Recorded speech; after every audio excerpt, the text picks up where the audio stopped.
आपदा में मदद नहीं, अवसर के लालची हो गए हैं लोग और इस लालच का सबसे ज्यादा असर आज चिकित्सीय सेवा में देखने को मिल रहा। बात देश की राजधानी दिल्ली की हो या बिहार की राजधानी पटना की या फिर भागलपुर शहर के मायागंज और ग्लोकल अस्पताल की ही, अमूमन चिकित्सीय व्यवस्था में लूट मची हुई है। डॉक्टर से लेकर तमाम तरह के लोग जो कहीं न कहीं इस पेशे से जुड़े हैं, वे आज लोगों को लूटकर तबाही मचा रहे। यहाँ इस सच्चाई से इनकार नहीं किया जा सकता कि कोरोना से लोगों की जान कम और अस्पताल की कुव्यवस्था से ज्यादा जा रही। लोग उचित देखभाल और स्वास्थ्य सेवा के अभाव में दम तोड़ रहे। तमाम तरह की परेशानियों के बाद भी हद तो तब हो जाती है जब मरीज की महिला परिजनों के साथ डॉक्टरी पेशे से जुड़े लोग अश्लील हरकतें कर बैठते हैं, जो चिकित्सा व्यवस्था का अत्यंत शर्मनाक पहलू भी है। और इसी शर्मनाक पहलू को उजागर कर रही यह महिला, जिसने भागलपुर के ग्लोकल अस्पताल के कर्मचारी ज्योति कुमार पर गंभीर आरोप लगाए। महिला ने भागलपुर के ग्लोकल और मायागंज अस्पताल के अलावा पटना के राजेश्वर अस्पताल के डॉक्टर अखिलेश को भी निशाने पर लिया है। अपने पति की अंतिम समय तक सेवा करने वाली इस महिला ने अस्पताल को वह सारी चीजें मुहैया कराई जिसकी मांग अस्पताल प्रबंधन द्वारा की गई। बावजूद आज महिला सिस्टम के आगे बेबस और लाचार अपने पति को खो बैठी है। चिकित्सीय व्यवस्था की तमाम उस घिनौने सच से पर्दा उठा रही इस महिला की दर्द भरी उस कहानी को जरूर सुनिए, जिसने धरती के भगवान कहे जाने वाले हैवानों को बेपर्द किया है। इनकी हर वो बात सुनकर आपका दिल ही नहीं भर आएगा, आप आक्रोश से भी भर जाएंगे। हम लोग नोएडा में रहते हैं, मैं और मेरे हस्बैंड। अभी होली में हम लोग बिहार आए हुए थे सर, होली मनाने के लिए पूरी फैमिली का गेट टुगेदर था। 9 अप्रैल को मेरे हस्बैंड की तबीयत ख़राब हुई, फीवर हुआ उनको काफ़ी तेज। हमने कोरोना का 2-2, 3-3 बार टेस्ट करवाया, नेगेटिव आया। RT-PCR के लिए दिया तो वहाँ पे भागलपुर में थे हम लोग। वहाँ पे 1 दिन 2 दिन वेट करते करते 10 दिन तक रिपोर्ट नहीं आया। फिर हमने नोएडा के एक डॉक्टर हैं, उनसे कंसल्ट किया वीडियो कंसल्टेशन से। उन्होंने बोला कि CT चेस्ट करवाना है। हम लोग भागलपुर गए और CT चेस्ट करवाए तो उसमें उनका इन्फेक्शन आया। 60% लंग्स उनका उसमें इन्फेक्टेड था, डैमेज नहीं था, इन्फेक्टेड था बस। बाकी लंग्स का हर चीज़ परफेक्ट था, सारा चीज़ नाक का, गले का सब कुछ नॉर्मल था, उसमें रिपोर्ट में था। फिर हम लोग नेक्स्ट डे ग्लोकल हॉस्पिटल है भागलपुर में, ग्लोकल हॉस्पिटल लेके आए। वहाँ पे एडमिट कराया हमने ICU में। मेरी मदर की भी तबीयत ख़राब थी, मेरी मम्मी और मेरे हस्बैंड दोनों एक साथ एडमिट हुए। वहाँ पे इतनी लापरवाही हुई उनके साथ, इतनी लापरवाही हुई। डॉक्टर्स आते थे बस विजिट के लिए, 10 मिनट देख के गए। उसके अलावा जितने भी वहाँ पे नर्स थे, कंपाउंडर्स थे, सारे के सारे जल्लाद थे सर। कोई दवाई तक नहीं देना चाहता था पेशेंट। मेरी मदर टचवुड बेटर कंडीशन में थी थोड़ी, मेरे हस्बैंड बोल भी नहीं पा रहे थे उस समय तक। इशारे से पानी का ऐसे बताते थे, लेकिन कोई उनको पानी नहीं पिलाता था सर। वो मुझे हार के फ़ोन करते थे कि पानी पिला दो। जब मैं अंदर जाती थी तो ये लोग हल्ला करते थे कि क्यों जा रहे हो अंदर। फिर भी मैं जाके उनको पानी पिलाती थी, जूस पिलाती थी। रेमडेसिविर इंजेक्शन का नाम आप लोगों ने अभी तक सबने सुन लिया होगा कि कितनी मुश्किल से मिल रहा है। डॉक्टर ने वहाँ सजेस्ट किया, मेरे 2 पेशेंट थे वहाँ, हमने बहुत मुश्किल से अरेंज किया। जब वो इंजेक्शन मिला तो एक दिन रात को जब इंजेक्शन देने लगे, हाफ इंजेक्शन फ्लोर पे गिरा दिया उन्होंने। हमने कहा कि इतना महंगा इंजेक्शन है, इसी का असर होके ठीक होते ये आपने कैसे गिरा दिया। उन्होंने कहा कि 50,000 का भी गिरा देता ना तो तुम कुछ नहीं कर पाती अभी। हम लोग चुपचाप वहाँ से सर हट गए। थोड़ी देर बाद वहाँ पे मेरे हस्बैंड को मैंने देखा कि उन्होंने 2-3 बार पॉटी किया था, यूरिन पास किया था, कोई क्लीन करने नहीं आ रहा था सर। 6 घंटे से वो उसी गंदगी पे पड़े हुए थे। उन्होंने मुझे फिर फ़ोन किया, बस फ़ोन कर पाते थे सर, बोल भी नहीं, बस मिस्ड कॉल आती थी, मैं समझ जाती थी कि कुछ परेशानी है उनको। जब मैं गई तो मैंने देखा पूरे गंदे बेड पे मेरे हस्बैंड 6 फीट 2 इंच के सर, पूरे गंदे पे वो सोए हुए थे सर। मैंने ज़बरदस्ती सबको बुलाया। एक आदमी था ज्योति कुमार करके, ज्योति कुमार, सब लोग ध्यान से इसको कवर कीजिए। ज्योति कुमार एक कंपाउंडर था वहाँ पे। कौन सा हॉस्पिटल का? Glocal hospital Bhagalpur. Jyoti Kumar compounder है वहाँ का, मतलब जो अटेंडेंट सब होते हैं ना वो है, लड़की नहीं है, लड़का है ज्योति कुमार। उसको मैंने रिक्वेस्ट किया कि भैया प्लीज़ आप मेरे हस्बैंड की मदद कर दीजिए, रात में ये लोग रुकने नहीं दे रहे हैं मुझे अपने पास, इनके पास। उसने बोला ठीक है ज़रूर मदद करूँगा, ये कह के, और मैं अपने हस्बैंड से बात करने लगी। इशारे से ही वो बात कर रहे थे, मैं बोल रही थी। अचानक से मेरा दुपट्टा खिंचाया बहुत ज़ोर से। मैंने सोचा क्या हो रहा है, जब मैंने पीछे मुड़ी तो मेरे कमर पे उस आदमी का हाथ था और मेरा दुपट्टा वो ज्योति कुमार खींच रहा था। मेरी माँ पीछे से चिल्लाई, मेरे हस्बैंड ऐसे ऐसे होने लगे, पूरा पसीना उनको चल गया, कुछ बोल नहीं पा रहे थे वो।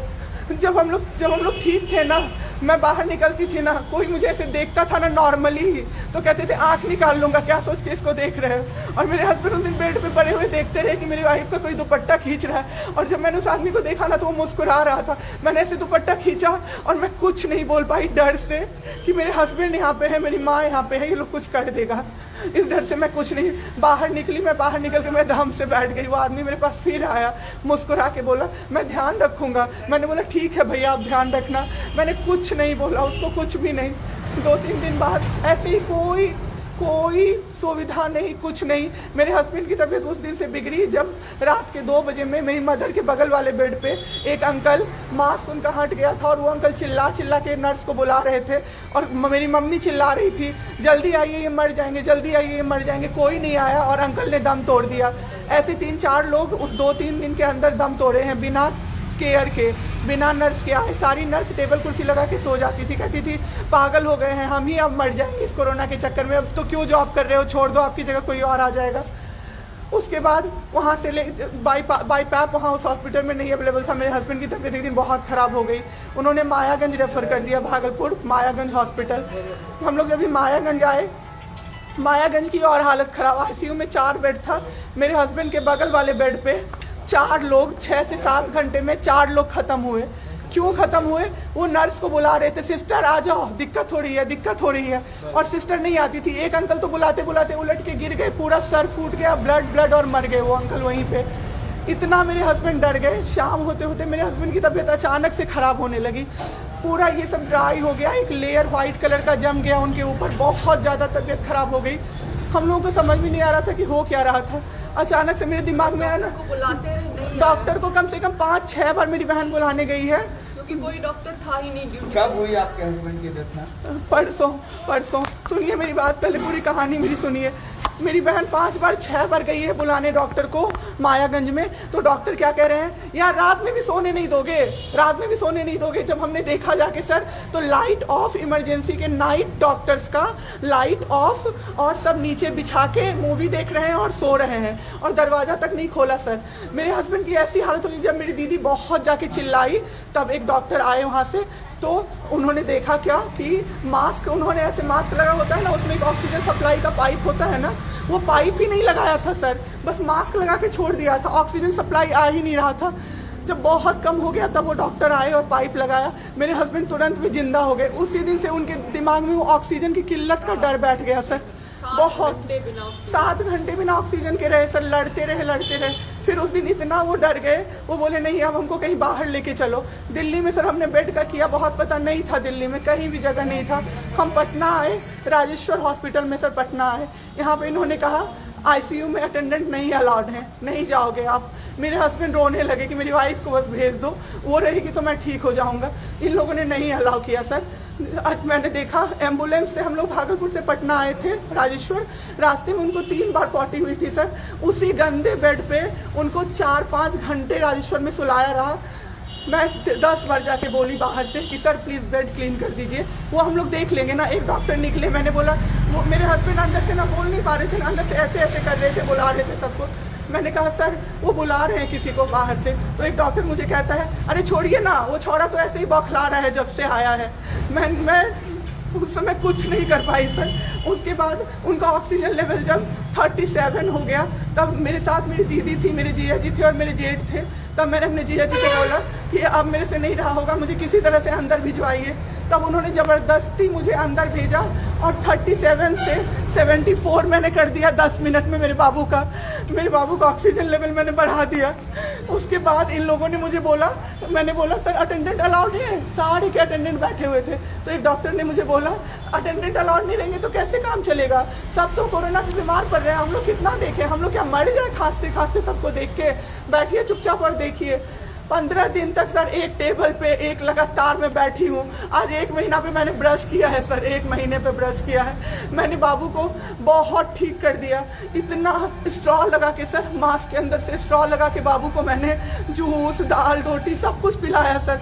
इतने ठीक हो गए ना कि जो डॉक्टर फर्स्ट डे बोला था ये बचेगा नहीं, वो डॉक्टर सर 3-4 दिन बाद कहता है टचवुड क्या कर दिया आपने इनके साथ, ये तो एकदम ठीक हो गए, गजब का फाइट दिया आप दोनों ने मिलके। मुझे क्या पता था कि मैं फाइट दे रही हूँ और ये लोग मेरे बाबू को ख़त्म कर देंगे। इतना ऑक्सीजन का किल्लत सर, मेरा बाबू डर गया बहुत ज़्यादा। ऑक्सीजन सिलेंडर देखता था और कहता था हाँ वो ख़त्म हो जाएगा, वो ख़त्म हो जाएगा। मैं कहती थी नहीं ख़त्म होगा बाबू। 1.5 घंटे के लिए सर ऑक्सीजन सप्लाई बंद रहता था। बाद में हमें पता चला ये लोग ब्लैक मार्केटिंग कर रहे हैं अंदर में ऑक्सीजन सिलेंडर का। जो अस्पताल वाले हैं ना, वो ऑक्सीजन सप्लाई बंद कर देते थे ताकि बेचैन होके लोग खरीदें उन्हीं से। हम भी खरीदे सर, मैंने भी खरीदा। क्या करते हमें भी तो चाहिए था। परसों सर सुबह में हमारे पास एक ही सिलेंडर था, पाइपलाइन बंद हो गया। मेरे हस्बैंड को बाईपैप लगा हुआ था, उनको 2 सिलेंडर से जाना था, एक ही सिलेंडर था। सिलेंडर मांगते मांगते कहीं नहीं मिला सर, मेरे हस्बैंड खत्म हो गए सर। मेरा बाबू चला गया हमको छोड़ के। आपके साथ यहाँ पे भी सर, यहाँ पे राजेश्वर में डॉक्टर अखिलेश गंदे इशारे कर रहा था मुझे सर। चलता था ना तो मुझसे सट के क्रॉस करता था सर। मैं इग्नोर कर देती थी कि मेरा हस्बैंड है यहाँ पे, वरना अगर बाहर होता चप्पल खोल के मैं मारती सर ऐसे इंसान को। वहाँ पे मायागंज हॉस्पिटल में डॉक्टर्स, कोई भी डॉक्टर नहीं आता है, कोई सीनियर डॉक्टर नहीं, जूनियर डॉक्टर नहीं, और पेशेंट की सिर्फ एंट्री कर देते हैं कि फिजियोथेरेपी किया गया। ये बेबाबू नाक का क्या करते हैं, नेबुलाइज किया गया, 4 बार नेबुलाइज किया गया, कोई चीज़ नहीं होती है, सिर्फ पेशेंट की एंट्री कर देते हैं। एंट्री सब किया हुआ रहता है कि ये बड़े डॉक्टर आए, उन्होंने पेशेंट को देखा, नेबुलाइज किया, फिजियोथेरेपी हुआ, पेशेंट को कुछ नहीं, मतलब सीपैप पे पड़ा हुआ पेशेंट, और उसको देखने के लिए 24 घंटे में कोई नर्स नहीं आती है। रूम बंद करके और सब सोते रहते हैं। दरवाजा ठकठकाइएगा तो चिल्ला के बोलेगी दूर भागो यहाँ से, कोरोना पेशेंट के यहाँ से आई हो, हम लोग अभी रात में नहीं आ सकते। हम लोग क्या मर जाए पेशेंट के लिए? कोई नहीं आता है देखने के लिए किसी को। ये लोग पटना में हम लोग तो 26 तारीख को आए पटना। मैम आपके साथ जो ये सब हुआ, गलत हुआ, इसकी शिकायत आपने किसी को की है? अभी किसको करे सर? परसों तो मेरा बाबू गया है। परसों शाम। अब क्या चाहती हैं सरकार से? क्या अभी सबसे पहले तो मैं चाहती हूँ कि सारे जगह सबसे पहले तो मुझे कोई प्लेटफॉर्म मिले जिस पे मैं ये बोल सकूँ टीवी पे जाके, ताकि लोग बचें। अब जिसके साथ जो हो नहीं हो तो सेकेंडरी है। हमारे जैसे जो लोग उसमें पड़े हैं ना, जो ये छोड़ के भूल जाते हैं कि पेशेंट का ख्याल डॉक्टर्स रखेंगे, वो जाके अपने पेशेंट का ख्याल रखें, नहीं तो सब मर जाएंगे सर, सब मर जाएंगे। एक डॉक्टर एक दिन आए राजेश्वर में, कहते हैं अरे ये बेड अभी तक नहीं खाली हुआ है, मतलब ये आदमी अभी तक नहीं मरा है। एक आदमी के बारे में आप सोचो सर जरा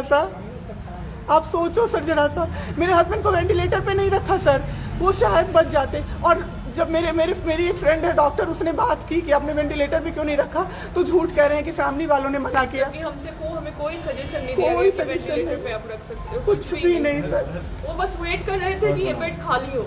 बहरहाल लोक लाज के कारण ऐसे कई मामले हैं जो समाज के सामने नहीं आ पाती और ना ही कानून के चौखट को बजा पाती है। लेकिन मौजूदा हालात में पीड़ित महिला पढ़ी लिखी है और चिकित्सीय सेवा के घिनौने सच को सामने लाने के लिए एक बेहतर प्लेटफॉर्म की भी तलाश कर रही, ताकि इन हैवानों का भयावह चेहरा सामने लाया जा सके और इनके घिनौने करतूत से कई मासूम जिंदगी को बचाया जा सके। हालांकि महिला की दर्द भरी दास्तान सोशल मीडिया पर काफी तैर रहा। लोग स्वास्थ्य सेवा से लेकर सरकार तक को कोस रहे। इधर राजनीतिक गलियारों में भी महिला की आवाज ने काफी शोर मचाया है, जिसकी हनक ने विपक्ष को बैठे बिठाए फिर से एक नया मुद्दा भी दे दिया है। मामले में कांग्रेस विधानमंडल दल के नेता अजीत शर्मा ने भी पीड़ित महिला के प्रति अपनी सहानुभूति दिखाई और सिस्टम से खिन्न हो मुख्यमंत्री से घटना की जांच कर दोषियों को जेल भेजने की भी बात कही। जिंदगी जीने के लिए तरस रही है, कोई इलाज नहीं है, ऊपर से इलाज तो छोड़िए, उसके साथ क्या बदतमीजी की गई एक महिला के साथ। क्या यही बिहार है? इस पर आपको पूरी जांच समिति बैठा के इस पर कार्रवाई कीजिए और जो दरिंदगी इस तरह से किए हैं, इलाज नहीं किए, छेड़खानी करने का प्रयास किया, उनके सबको सलाखों के पीछे भेजने का काम कीजिए। लेटेस्ट खबरों के लिए आप देखते रहिए खबरें आप तक live. Like, share and subscribe करना ना भूलें।